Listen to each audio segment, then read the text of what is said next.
Kementerian.id terus memberi arti. Kementerian Riset dan Teknologi, Badan Riset dan Inovasi Nasional, Kemenristek BRIN meluncurkan puluhan produk inovasi dalam penanganan COVID-19 di tanah air. Peluncuran produk dibagi ke dalam 5 kategori, mulai dari pencegahan hingga pengobatan. Kemenristek BRIN meluncurkan 61 produk inovasi yang dibentuk dalam konsorsium riset inovasi COVID-19. Puluhan produk inovasi baru tersebut dibuat dalam rangka respon penanganan COVID-19 di tanah air. Ketua Konsorsium Riset dan Inovasi COVID-19, Ali Gufron Mukti, mengatakan 61 produk inovasi yang dibuat dibagi ke dalam 5 kategori. Jadi Kemenristek ini membentuk sebuah konsorsium yang disebut dengan Konsorsium Riset Inovasi COVID-19 dan sudah menghasilkan paling tidak 61 produk inovasi baru yang terkait dengan kita respon terhadap COVID-19 ini. Itu kalau kita kelompokkan menjadi 5. Satu yang terkait dengan pencegahan atau prevention. Ini menyangkut sebagai contoh untuk APD, kemudian imunomodulator, kemudian vaksin yang dalam proses gitu. Nah, yang kelompok kedua itu terkait dengan screening dan diagnosis ya, seperti rapid test kit ya, ataupun juga genus yang terakhir, ataupun juga test kit yang berbasis pada antigen. Nah, kemudian yang ketiga, kelompok 3 itu terkait dengan obat dan juga terapi. Ali menambahkan pihaknya melakukan kerjasama dengan berbagai pihak terkait dari dalam negeri untuk mengembangkan produk inovasi COVID-19 ini. Selanjutnya, rangkaian produk inovasi pendukung lainnya saat ini juga tengah dalam proses pengkajian untuk dapat digunakan.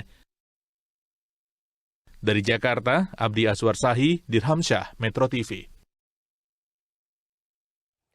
Konsorsium Riset dan Inovasi COVID-19 ini diharapkan dapat mendorong terciptanya inovasi produk kesehatan dalam negeri yang bermanfaat tentunya bagi masyarakat, apalagi di tengah kondisi pandemi. Salah satu yang turut serta berinovasi di Konsorsium Riset dan Inovasi COVID-19 ini adalah tim dari Universitas 11 Maret Surakarta. Dan sudah bergabung melalui sambungan Zoom, Rektor UNS sekaligus Ketua Peneliti di Konsorsium COVID-19, Profesor Jamal Wiwoho. Selamat pagi Pak Jamal, sehat selalu. Selamat pagi Mbak Widya Saputra, saya sehat dan teman-teman di Jakarta sehat kan? Alhamdulillah, semoga semuanya sehat ya, yang menyaksikan juga sehat. Tapi yang jelas untuk mendukung kesehatan kita, akhirnya dibuatlah tim riset ini begitu ya. Pak Jamal boleh sedikit diceritakan, sebetulnya konsorsium riset ini seperti apa dan siapa saja yang terlibat di dalamnya? Jadi begini, pandemi COVID-19 itu mengilhami kita semua agar terus berinovasi. Karena apa? Riset-riset di dalam konsorsium ini tidak hanya melulu pada bidang kedokteran dan kesehatan saja, tetapi pada banyak aspek. Jadi aspek sosial, aspek budaya, aspek hukum, psikologi, kemudian tanaman obat, kemudian ada pusat unggulan inovasi yang kami lakukan di Universitas 11 Maret. Jadi bukan hanya sekedar bicara soal kedokteran dan kesehatan saja, tetapi juga matematik, tapi juga inovasi baru termasuk bagaimana kami mendampingi pedagang-pedagang di pasar agar beralih tidak mengundang kerumunan tetapi beralih dengan misalnya saja pesan pada aplikasi-aplikasi itu. Itu Mbak Widya. Intinya bukan hanya produk untuk kesehatan begitu ya, tapi juga mungkin pendampingan, sosialisasi juga kepada masyarakat untuk bagaimanakah mencegah pandemi COVID-19 ini. Pak Jamal, tapi kalau misalnya berbicara tentang, tadi kan Anda mengatakan ini dari berbagai aspek begitu ya, ada juga pencegahan sampai nanti pengobatan. Apa yang sampai saat ini sudah 100% dikerjakan? Kalau 100% belum, karena kan begini, riset ini kan mulai pada bulan April, ada 2 kali. Satu adalah batch pertama, di mana Universitas 11 Maret itu memenangkan 13 proposal yang dikirim ke Kementerian Riset Teknologi dan Badan Riset Inovasi Nasional. Dan bid kedua yang diumumkan pada bulan Juni itu dengan 11 proposal. Secara khusus memang hasilnya belum, tetapi report-report yang dilakukan oleh para peneliti ini menampakkan perkembangan yang baik sekali.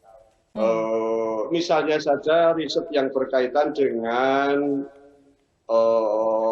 Jogotongo misalnya. Ini Jogotongo ini kan sebuah riset yang dilakukan oleh rekan-rekan saya, misalnya ada Bu Suni, ada teman-teman yang lain. Ini menginisiasi bagaimana kemudian mencegah adanya kerumunan massa. Ini kan riset sosial sebetulnya, tidak berkaitan dengan kesehatan saja atau kedokteran saja. Nah, ini termasuk di dalamnya misalnya saja riset yang berkaitan dengan apa yang dinamakan pagebluk begitu. Ini sebudaya. Pagebluk itu ya pandemi begitu ya. Pandemi, betul. Pandemi begitu. Yang sudah kita kenal lama sekali.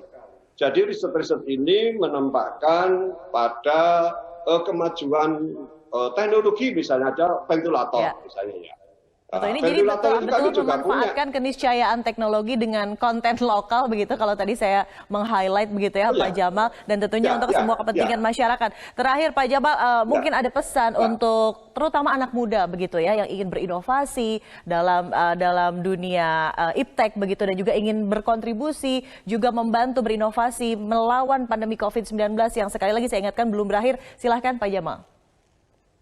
Ya, jadi sebetulnya pandemi COVID ini memberikan sebuah motivasi kepada rekan-rekan peneliti bahwa Kementerian Ristek atau BRIN memberikan dukungan melalui berbagai skema hibah penelitian, sehingga siapapun yang mempunyai ide-ide yang ada nilai kebaruan itu bisa melakukan penelitian yang berkaitan dengan apa yang dinamakan penelitian misalnya saja lawan pandemi melalui inovasi begitu. Jadi banyak hal yang bisa dilakukan.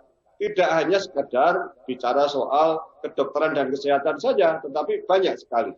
Banyak sekali, dan setiap orang bisa melakukan riset-riset yang berguna pada bagaimana kemudian kita melakukan pencegahan dari COVID-19 itu, Abidya. Baik Pak Jamal, terima kasih. Jadi bagi sobat mager begitu ya, ayo semuanya bangun untuk sama-sama berkontribusi, berinovasi melawan pandemi, bukan hanya kolaborasi tapi juga kolaborasi. Baik, terima kasih Pak Jamal, sehat selalu. Salam untuk teman-teman di Surakarta.